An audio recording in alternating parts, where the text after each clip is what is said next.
Korupcija. To je lijepo ime za ono što narod zove lopovluk. Samo lopovluk.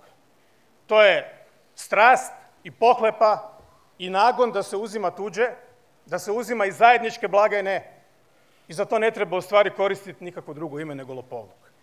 Već godinama gledamo kako ljudi na vlasti, oko vlasti i pri vlasti, ali ne svi, izvlače ogromnu materijalnu korist i onda se onima koji ih prozivaju smiju u lice i gledaju ih kao djecu, rugaju im se. I to kod ljudi izaziva bijes. To nije normalna Hrvatska. I takvi načini ponašanja nisu normalni. I to ću mijenjati svojim govorom, stavom, gardom, vikom ako treba, ali ne lupanjem šakom po stolu, jer to je besmisleno, ne upadanjem na sjednice vlade, jer tamo mi nije mjesto, sa vladom ću koliko je moguće surađivati, ne prekoračenjem ovlasti, ne formiranjem ilegalnih vlada u sjeni, bez znanja parlamenta, to raditi neću. I to je moje čvrsto obećanje, moj zavjet hrvatskim građanima, svima koji žive u Hrvatskoj.